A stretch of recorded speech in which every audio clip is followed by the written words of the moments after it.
ಎಲ್ಲರಿಗೂ ನಮಸ್ಕಾರ. ಈ ದಿನ ನಮ್ಮ ಪೂಜ್ಯ ತಂದೆಯವರಾದ ಸಿ ಪಿ ಮೂಡ್ಲಗಿರಿಯಪ್ಪ ಅವರ ಪ್ರಥಮ ವರ್ಷದ ಪುಣ್ಯ ಸ್ಮರಣೆಯಂದು ತಾವೆಲ್ಲರೂ ಕೂಡ ಕ್ಷೇತ್ರದ ಅಭಿಮಾನಿಗಳು, ನಮ್ಮ ತಂದೆಯವರ ನಿಕಟ ವರ್ಗದವರು, ಅವರ ಬಂಧುಗಳು, ಅವರ ಹಿತೈಷಿಗಳು ಈ ಒಂದು ಸಿರಾ ಕ್ಷೇತ್ರದಿಂದ ಅಲ್ಲದಲೇ ಚಿತ್ರದುರ್ಗ ಸಂಸದೀಯ ಕ್ಷೇತ್ರದಿಂದನೂ ಕೂಡ ಈ ಕಾರ್ಯಕ್ರಮಕ್ಕೆ ಬಂದು ಭಾಗವಹಿಸಿ ಈ ಒಂದು ಮೊದಲನೆಯ ಪುಣ್ಯಸ್ಮರಣೆಯನ್ನು ಬಹಳ ಒಂದು ಯಶಸ್ವಿಯಾಗಿ ಅವರಿಗೆ ಮನತೃಪ್ತಿಯಾಗುವ ರೀತಿ ತಾವೆಲ್ಲರೂ ಕೂಡ ಆಚರಣೆ ಮಾಡಲು ತಾವೆಲ್ಲರೂ ಕೂಡ ಅವಕಾಶ ಮಾಡಿಕೊಟ್ಟಿರ್ತೀವಿ. ತಾವೆಲ್ಲರಿಗೂ ಕೂಡ ಪ್ರಪ್ರಥಮವಾಗಿ ಈ ಸಂದರ್ಭದಲ್ಲಿ ನಾನು ಹೃತ್ಪೂರ್ವಕ ಕೃತಜ್ಞತೆಗಳನ್ನು ಈ ಸಂದರ್ಭದಲ್ಲಿ ಹೇಳಲು ಬಯಸ್ತೇನೆ. ನಮ್ಮ ತಂದೆಯವರು ಆದರ್ಶ ಮೌಲ್ಯಗಳು, ಚಿಂತನೆಗಳು, ಬದ್ಧತೆಗಳು, ನೈತಿಕತೆಗೆ ಬಾಳದಂಥವ್ರು. ಅವರು ರಾಜಕೀಯ ಮಾಡಿದಂಥ ಯುಗನೇ ಬೇರೆ, ಈಗಿರ್ತಕ್ಕಂಥ ಒಂದು ವ್ಯವಸ್ಥೆನೇ ಬೇರೆ. ಅವರು ಇರ್ತಕ್ಕಂಥ ಒಂದು 70-80ನೇ ವರ್ಷದ ದಶಕದ ರಾಜಕೀಯ ಇತಿಹಾಸದಲ್ಲಿ ಮೌಲ್ಯಗಳು, ಸಿದ್ಧಾಂತಗಳು, ಆದರ್ಶಗಳಿಗೆ ಹೆಚ್ಚಿನ ಒಂದು ಆದ್ಯತೆ ಯಾವುದೇ ರಾಜಕಾರಣಿಯಾದರೂ ಕೂಡ ಕೊಟ್ಟು ಜನರಿಗೆ ನಿಕಟವಾಗಿ ಜನಪರ ಕಾಳಜಿ, ಸಾಮಾಜಿಕ ಚಿಂತನೆಯನ್ನು ಉಳ್ಳಕ್ಕಂತಹ ಒಂದು ರಾಜಕೀಯ ವ್ಯವಸ್ಥೆ, ರಾಜಕಾರಣಿಗಳು ಸಂದರ್ಭದಲ್ಲಿ ಇದ್ದಿದ್ದಂಥ ಒಂದು ಕಾಲಘಟ್ಟ ಅದು. ಆ ಒಂದು ಕಾಲಘಟ್ಟದಲ್ಲಿ ನಿಜಕ್ಕೂ ಕೂಡ ಅವರು ಶಾಸಕರಾಗಿ, ಅದಕ್ಕಿಂತ ಮುಂಚೆ ವಕೀಲರಾಗಿ, ಸಂಸತ್ ಸದಸ್ಯರಾಗಿ ಚಿತ್ರದುರ್ಗ ಕ್ಷೇತ್ರದಿಂದ 3 ಬಾರಿ ಅವರು ಆಯ್ಕೆಯಾಗಿ ಈವರೆಗೂ ಕೂಡ 3 ಬಾರಿ ಚಿತ್ರದುರ್ಗ ಸಂಸದೀಯ ಕ್ಷೇತ್ರದಿಂದ ಆಯ್ಕೆಯಾದಂತಹ ಅಭ್ಯರ್ಥಿ. ನಮ್ಮ ಒಂದು ಹೆಗ್ಗಳಿಕೆ ನಮ್ಮ ತೀರ್ಥಪುರದ ನಮ್ಮ ತಂದೆಯವರು ಬಿಟ್ಟರೆ ಮತ್ತೊಬ್ಬರು ಮತ್ತೆ ಆಗಲಿಲ್ಲ. ಆ ಒಂದು ಕೀರ್ತಿ ಕೂಡ ಅವರದಾಗಿದೆ. ಅವರು ರಾಜಕೀಯದಲ್ಲಿ ಇದ್ದಂಥ ಒಂದು ಕಾಲದಲ್ಲಿ, ಒಂದು ವ್ಯವಸ್ಥೆಯಲ್ಲಿ ಜನಪ್ರತಿನಿಧಿಯಾಗಿ ಅವರು ಮಾಡಿದಂಥ ಸೇವೆ ಅಪಾರ. ಒಂದು ಜನಪರ ಕಾಳಜಿ ಜೊತೆಯಲ್ಲಿ ಶಾಸನ ಸಭೆಯಲ್ಲಿರ್ಬೋದು ಅಥವಾ ಸಂಸತ್ತಿನಲ್ಲಿರ್ಬೋದು ಅವರು ಭಾಳ ಸಕ್ರಿಯವಾಗಿ ಪಾಲ್ಗೊಂಡು ನಮ್ಮ ನಾಡಲ್ದಲೇ, ನಮ್ಮ ಕ್ಷೇತ್ರ ಅಲ್ಲದೇ ಈ ಒಂದು ಭಾರತದ ದೇಶದ ಒಂದು ಆಗುಹೋಗುಗಳು, ದೇಶದ ಒಂದು ಚಿಂತನೆಗೆ ಆಗಬೇಕಾಗಿರ್ತಕ್ಕಂತಹ ಕಾರ್ಯಗಳ ಬಗ್ಗೆ ಆ ಒಂದು ಪರಿಕಲ್ಪನೆಯನ್ನು ಸಂಸತ್ತಿನಲ್ಲಿ ಎತ್ತಿಡ್ತಕ್ಕಂಥ ಒಂದು ಪ್ರಯತ್ನಗಳನ್ನು ಅವರು ಮಾಡಿದರು. ನಾನು ಕೂಡ ಅವರು ದೈವಾಧೀನರಾದ ಮೇಲೆ ಈ ಸಂಸತ್ನಲ್ಲಿ ಡಿಜಿಟಲ್ ಲೈಬ್ರರಿ ಅಂತ ಇದೆ. ಡಿಜಿಟಲ್ ಲೈಬ್ರರಿನಲ್ಲಿ ಓದಿ ನೋಡಿದಾಗ ಸುಮಾರು 752 ಪ್ರಶ್ನೋತ್ತರ ಸಂದರ್ಭದಲ್ಲಿ ಅವರು ಭಾಗವಹಿಸಿ ಸುಮಾರು 752 ಪ್ರಶ್ನೆಗಳು ಲಿಖಿತ ಮೂಲಕ ಇರ್ಬೋದು ಅಥವಾ ಮಂತ್ರಿಗಳು, ಸಚಿವರು ನೇರವಾಗಿ ಉತ್ತರಿಸ್ತಕ್ಕಂಥ ಕಲಾಪದಲ್ಲಿ ಉತ್ತರಿಸತಕ್ಕಂಥ ಪ್ರಶ್ನೆಗಳಿರ್ಬೋದು. ಇವೆಲ್ಲವೂ ಕೂಡ ನಾವು ಸಕ್ರಿಯವಾಗಿ ಪಾಲ್ಗೊಂಡು ಈ ಒಂದು ಅವರು ಪ್ರತಿನಿಧಿಸ್ತಕ್ಕಂಥ ಕ್ಷೇತ್ರ ಅಲ್ಲದೆ ನಾಡಿಗೂ ಕೂಡ ಕೀರ್ತಿಸತಕ್ಕಂಥ ಒಂದು ಕಾರ್ಯವನ್ನು ಮಾಡಿದರು. ಅವರ ಶಕ್ತಿ ಏನು, ಅವರ ಬಲ ಏನು ಅಂತ ಹೇಳಿದರೆ ಅವರಲ್ಲಿರ್ತಕ್ಕಂಥ ತಾಳ್ಮೆ, ಶಾಂತ ಸ್ವಭಾವ.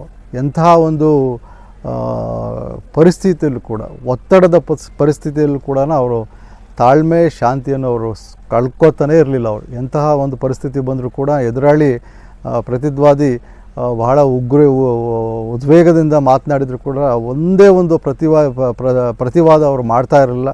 ಭಾಳ ಶಾಂತ ಸ್ವಭಾವದಿಂದ ಅದನ್ನು ಕೇಳಿಸ್ಕೊಂಡು ಆಲಿಸಿ ಅದರಲ್ಲಿ ಸರಿಪಡಿಸ್ತಕ್ಕಂಥದ್ದು ಅಥವಾ ತಾವೇನಾದ್ರು ಅದರಿಂದ ಸರಿ ಮಾಡ್ಕೊಳ್ತಕ್ಕಂಥದ್ದು ಏನಾದ್ರು ಇದ್ದರೆ ಆ ವ್ಯವಸ್ಥೆಯನ್ನು ಅವ್ರು ಮಾಡ್ಕೊಳ್ತಾಯಿದ್ರು. ಅಂತಹ ಒಂದು ಸ್ವಭಾವದವರು ನಮ್ಮ ತಂದೆಯವರಾಗಿದ್ದರು. ಇವತ್ತು ಅವರು ನಮಗೆ ಬಿಟ್ಟು ಹೋಗಿರುವ ಆಸ್ತಿ ಏನು ಅಂತ ಹೇಳಿದರೆ ಅವರ ಮೌಲ್ಯಗಳು, ಆದರ್ಶಗಳು, ಅವರ ತತ್ವಗಳು, ಚಿಂತನೆಗಳು, ಅವರ ನೈತಿಕತೆ. ಇವೆಲ್ಲವೂ ಕೂಡ ನಮಗೆ ಅವರು ಬಳುವಳಿಯಾಗಿ ನನಗೆ ಬಿಟ್ಟು ಹೋಗಿದ್ದಾರೆ. ನನಗೆ ಒಂದೇ ಒಂದು ಹೆಮ್ಮೆ ಏನು ಅಂತ ಹೇಳಿದರೆ ಅವರು ಯಾವತ್ತೂ ಕೂಡ ನನ್ನನ್ನು ರಾಜಕೀಯಕ್ಕೆ ತರಬೇಕು ಅಂತ ಹೇಳಿಬಿಟ್ಟು ಬಯಸ್ತವರೇ ಅಲ್ಲ. ಅವರು ಸಕ್ರಿಯವಾಗಿ ರಾಜಕೀಯದಲ್ಲಿ ಇದ್ದಷ್ಟು ದಿನವೂ ಕೂಡ ಯಾವತ್ತೂ ಕೂಡ ನನ್ನ ರಾಜಕೀಯಕ್ಕೆ ಬರಬೇಕು ಅಂತ ಹೇಳಿಬಿಟ್ಟು ಅವರು ನನಗೆ ಬೆಂಬಲವಾಗಿ ಅವರು ಆ ಸಂದರ್ಭದಲ್ಲಿ ನಿಲ್ಲಿಲ್ಲ. ಅವರು ಯಾವಾಗ ರಾಜಕೀಯದಿಂದ ನಿವೃತ್ತರಾದರೂ ಆ ಸಂದರ್ಭದಿಂದ ಮಾತ್ರ ನನ್ನ ಒಂದು ರಾಜಕೀಯ ಪ್ರವೇಶಕ್ಕೆ ಅವರು ಪ್ರಯತ್ನ ಮಾಡಿದರೆ ಹೊರತು ಅವರು ಅಧಿಕಾರದಲ್ಲಿದ್ದಾಗ ಯಾವತ್ತೂ ಕೂಡ ಅವರು ನನ್ನನ್ನು ಮುಂದಕ್ಕೆ ತರಬೇಕು ಅಂತ ಹೇಳಿಬಿಟ್ಟು ಅಪೇಕ್ಷೆನೂ ಪಡ್ತಿರಲಿಲ್ಲ. ನನಗೆ ಪ್ರೋತ್ಸಾಹ ಕೂಡ ಆ ಸಂದರ್ಭದಲ್ಲಿ ಮಾಡಲಿಲ್ಲ. ನಾನು ಹೆಚ್ಚಿನದಾಗಿ ವೈದ್ಯನಾಗಿ ಮುಂದುವರಿಬೇಕು ಅಂತಕ್ಕಂಥದ್ದೊಂದು ಆಸೆ ಅವ್ರದ್ದಾಗಿತ್ತು. ಆದರೆ ನನಗೆ ಸಿಕ್ಕಿದಂಥ ಕಾಲಾವಧಿಯಲ್ಲಿ 2.5 ವರ್ಷದ ಕಾಲಾವಧಿಯಲ್ಲಿ ನಾನು ಆಕಸ್ಮಿಕವಾಗಿ ರಾಜಕೀಯಕ್ಕೆ ಬಂದವನು. ಆ ಒಂದು ಸಂದರ್ಭದಲ್ಲಿ ನಾನು ಪ್ರವೇಶ ಮಾಡಬೇಕಾದಂಥ ಒಂದು ಅನಿವಾರ್ಯತೆ ಇತ್ತು.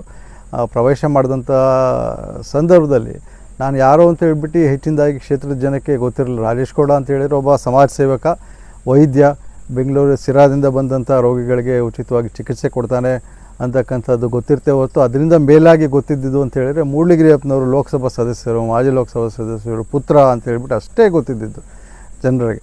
ಆದರೆ ನಮಗೆ ಸಿಕ್ಕಂಥ 2 ವರ್ಷ ಕಾಲಾವಧಿಯಲ್ಲಿ ಜನರ ಒಂದು ಪ್ರೋತ್ಸಾಹದಿಂದ ನಾವು ತಾಲೂಕಿನಾದ್ಯಂತ ಜನ ಮನರಿಗೆ ತಲುಪಿ, ಗ್ರಾಮಗಳಿಗೆ ತಲುಪಿ ಒಂದು ಅತಿ ಕಡಿಮೆ ಅಲ್ಪಾವಧಿಯಲ್ಲಿ ನಾವು ಮಾಡಿದಂಥ ಕೆಲಸ ಕಾರ್ಯಗಳು ಜನರಿಗೆ ತಲುಪಿ, ನಮ್ಮ ತಂದೆಯವರು ಹೇಳ್ತಾಯಿದ್ರು, ಅವರು ದೈವಜನರಾಗಕ್ಕಿಂತ ಸುಮಾರು 1 ತಿಂಗಳು ಮುಂಚೆ ಹೇಳಿದರು, ರಾಜಕೀಯ ಇರುತ್ತೋ ಬಿಡುತ್ತೋ ಗೊತ್ತಿಲ್ಲ, ಹಿಂದೆ ಹೇಳೋರು ಎಲ್ಲ ಜನ ಮೂಡಲಗಿರಿಯಪ್ಪನವ್ರ ಮಗ ರಾಜೇಶ್ ಗೌಡ ಅಂತ ಹೇಳಿಬಿಟ್ಟು.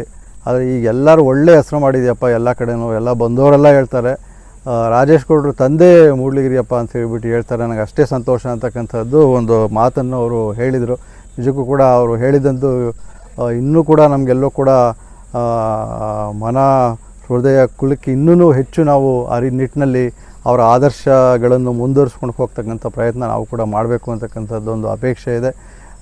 ಆ ನಿಟ್ಟಿನಲ್ಲಿ ಅವರ ಆಶೀರ್ವಾದ ನಮಗೆ ಸದಾ ಇರುತ್ತೆ ಅಂತ ಹೇಳ್ಬಿಟ್ಟು ನಾವು ಭಾವಿಸ್ತೀವಿ. ಈ ಒಂದು ಸ್ಮಾರಕ ಕೂಡ ಅವರ ಒಂದು ಪರಿಕಲ್ಪನೆ, ಅವ್ರು ಹೇಗೆ ಬಾಳಿದ್ರು ಆ ಮೌಲ್ಯ ಚಿಂತನೆಗೆ ಅನುಗುಣವಾಗಿ ಈ ಒಂದು ಸ್ಮಾರಕ ಮಾಡಿರ್ತಕ್ಕಂಥದ್ದು. ಧರ್ಮಚಕ್ರ ಇರ್ಬೋದು, ನಾವೆಲ್ಲರೂ ಕೂಡ ಧರ್ಮಚಕ್ರದ ದಳಗಳು, ಅರೆಗಳನ್ನು ನೋಡಿದಾಗ ನಾವು ಯಾವೊಂದು ದಿಟ್ಟಿನಲ್ಲಿ ನಾವು ಜೀವನವನ್ನು ನಡೆಸಬೇಕು, ಬದ್ಧತೆಯಿಂದ, ಒಂದು ನೈತಿಕತೆಯಿಂದ, ಒಂದು ಸಜ್ಜನ ಜೀವನ ನಡೆಸಲಿಕ್ಕೆ, ಸಮಾಧಾನಕರ ಜೀವನ ನಡೆಸಲಿಕ್ಕೆ ಬೇಕಾಗಿರ್ತಕ್ಕಂಥ ಗುಣಗಳು, ಬೇಕಾಗಿರ್ತಕ್ಕಂಥ ಲಕ್ಷಣಗಳು ಯಾವ್ಯಾವು ಅಂತಕ್ಕಂಥದ್ದು ಪ್ರತಿನಿಧಿಸ್ತಕ್ಕಂಥದ್ದು ಧರ್ಮಚಕ್ರ. ಜೊತೆಯಲ್ಲಿ ಅವರ ಪುತ್ಥಳಿಯನ್ನು ಕೂಡ ನಮ್ಮ ಪರಮ ಪೂಜ್ಯ ನಂಜಾವಧೂತ ಶ್ರೀಗಳು ಇವತ್ತು ಬಂದು ಲೋಕಾರ್ಪಣೆ ಮಾಡಿದ್ದಾರೆ. ಜೊತೆಯಲ್ಲಿ ಇವತ್ತು ಶಿವ ಇವತ್ತು ತಪಸ್ಸು ಮಾಡ್ತಿರ್ತಕ್ಕಂಥ ಶಾಂತಮೂರ್ತಿ ಶಿವನನ್ನು ಇವತ್ತು ಇಲ್ಲಿ ಸ್ಥಾಪನೆ ಮಾಡಿದ್ದೀವಿ. ಯಾಕೆಂದರೆ ಶಿವ ಲಯಕಾರಕ, ಗಾಡ್ ಆಫ್ ಡಿಸ್ಟ್ರಕ್ಷನ್ ಅಂತ ಹೇಳ್ಬಿಡ್ತೀವಿ. ಗಾಡ್ ಆಫ್ ಡಿಸ್ಟ್ರಕ್ಷನ್ ಜೊತೆಯಲ್ಲಿ ನಾವೆಲ್ಲರೂ ಕೂಡ ಸಂರಕ್ಷಣೆ ಮಾಡ್ತಕ್ಕಂಥದ್ದು ಶಿವ. ಇವತ್ತೇನು ನಶ್ವರ ಆಗಿ ಮತ್ತೆ ಉದ್ಭವ ಆಗುತ್ತೋ ಅದಕ್ಕೆಲ್ಲಕ್ಕೂ ಕಾರಣ ಶಿವ ಅಂತ. ಶಾಂತ ಸ್ವರೂಪ ಶಿವನ ಸಂಕೇತ ಏನು ಅಂತ ಹೇಳಿದರೆ ಮಾನಸಿಕ, ದೈಹಿಕ ಮತ್ತು ನಮ್ಮ ಸಕಾರಾತ್ಮಕ ಶಕ್ತಿಗಳನ್ನು ನಾವು ಯಾವತ್ತೂ ಕೂಡ ಒಂದು ಹತೋಟಿಯಲ್ಲಿ ಇಟ್ಕೋಬೇಕು, ಸದೃಢತೆಯಿಂದ ಅದನ್ನ ಇಟ್ಕೋಬೇಕು ಅಂತಕ್ಕಂಥದ್ದೊಂದು ಸಂಕೇತ ಪರಮಶಿವ. ಇವತ್ತು ಶಿವನನ್ನು ಸ್ಥಾಪನೆ ಮಾಡಿದ್ವಿ. ಇವತ್ತು ಶ್ರೀಕೃಷ್ಣನನ್ನು ಕೂಡ ಸ್ಥಾಪನೆ ಮಾಡಿ ಭಗವದ್ಗೀತೆಯಿಂದ ಮಾಡಿರ್ತಕ್ಕಂಥ ಬೋಧನೆಗಳನ್ನು ನಾವೆಲ್ಲರೂ ಕೂಡ ಪಾಲಿಸ್ಕೊಂಡು ಹೋಗಬೇಕು ಜೀವನಕ್ಕೆ ಅಂತಕ್ಕಂಥದ್ದೊಂದು ಸಂದೇಶವನ್ನು ಕೊಡ್ತಕ್ಕಂಥ ಒಂದು ಪ್ರಯತ್ನ ಈ ಒಂದು ಸ್ಮಾರಕದಲ್ಲಿ ಮಾಡಿದ್ದೀವಿ. ನಿಜಕ್ಕೂ ಕೂಡ ತಾವೆಲ್ಲರ ಒಂದು ಪ್ರೋತ್ಸಾಹ, ನಮ್ಮ ಗುರುಗಳಾದಂಥ ನಂಜಾವಧೂತ ಶ್ರೀಗಳ ಒಂದು ಆಶೀರ್ವಾದದಿಂದ ಇವೆಲ್ಲ ಫಲಕಾರ್ಯಗಳು ಸಾಧ್ಯವಾಗಿದೆ. ನಮ್ಮೆಲ್ಲರೂ ಕೂಡ ಈ ಸಂದರ್ಭದಲ್ಲಿ ಈ ಕಾರ್ಯಕ್ರಮದಲ್ಲಿ ಭಾಗವಹಿಸಿ ಒಂದು ಕಾರ್ಯಕ್ರಮದ ಯಶಸ್ಸಿಗೆ ತಾವೆಲ್ಲರೂ ಕೂಡ ಕಾರಣರಾಗ್ತಿರ್ತೀರಿ. ತಮ್ಮೆಲ್ಲರಿಗೂ ಕೂಡ ಈ ಸಂದರ್ಭದಲ್ಲಿ ಅಭಿಮಾನಿಗಳು, ಅವರ ಹಿಂಬಾಲಕರು, ಹಿತಚಿಂತಕರು, ನಮ್ಮ ಕುಟುಂಬ ವರ್ಗದವರು, ನಮ್ಮ ನಿಕಟ ಕುಟುಂಬ, ನಮ್ಮ ಶ್ರೀಮತಿಯವರು, ನನ್ನ ಮಕ್ಕಳು, ನಮ್ಮ ಮಾತೃಶ್ರೀಯವರು, ನಮ್ಮ ತಂದೆಯ ಸಕ್ರಿಯ ರಾಜಕೀಯ ಸುಮಾರು 50 ವರ್ಷದ ಸಕ್ರಿಯ ರಾಜಕೀಯ ಬದುಕಿನಲ್ಲಿ ಬಹಳ ಅವ್ರಿಗೆ ಹೆಗಲು ಕೊಟ್ಟು ನಿಂತ್ಕೊಂಡವರು ನಮ್ಮ ತಾಯಿಯವರು. ಅವರ ಒಂದು ಆಶೀರ್ವಾದದಿಂದ ಕೂಡ ಈ ಕಾರ್ಯಕ್ರಮ ಸುಸೂತ್ರವಾಗಿ ನೆರವೇರಿದೆ. ನಮ್ಮೆಲ್ಲರಿಗೂ ಕೂಡ ಮತ್ತೊಮ್ಮೆ ಈ ಸಂದರ್ಭದಲ್ಲಿ ಕೃತಜ್ಞತೆ ಹೇಳ್ತಾ ನನ್ನ ಮಾತು ವಿರಾಮ ಹೇಳ್ತೀನಿ. ಎಲ್ಲರೂ ಧನ್ಯವಾದಗಳು. ಒಬ್ಬ ಮಗನಾಗಿ ತಂದೆಯ ನೆನಪು ಉಳ್ಕೋಬೇಕು ಅಂತ ಈ ಒಂದು ಕಾರ್ಯ ನಿರ್ಮಾಣ ಮಾಡಿರುವಂಥದ್ದು. ಈ ಜಾಗಕ್ಕೆ ಮುಕ್ತವಾಗಿ ಎಲ್ರಿಗೂ ಅವಕಾಶ ಇದೆ. ಪಕ್ಷಭೇದ ಮರೆತು, ಜಾತಿ ಏನು ಇಲ್ದಂಗೆ ಬಂದು ನಮಗೆ ಆಶೀರ್ವಾದ ಮಾಡಿ ಜಾಗ ನೋಡ್ಕೊಂಡು ಹೋಗಿ ಅನ್ನೋದೊಂದು ಹೇಳ್ಬೋದು.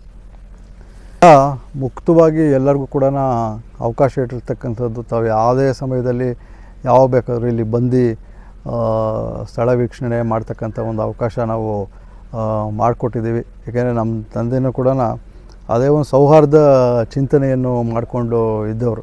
ಇಲ್ಲೊಂದು ಹಣತೆಯನ್ನು ಸ್ಥಾಪನೆ ಮಾಡಿದ್ರು. ದೀಪ, ಬೆಳಕನ್ನು ಕೊಡುವ ದೀಪದ ಒಂದು ಸ್ತಂಭವನ್ನು ಕೂಡ ಇಲ್ಲಿ ಸ್ಥಾಪನೆ ನಾವೆಲ್ಲರೂ ಕೂಡ ಮಾಡಿದ್ದೀವಿ.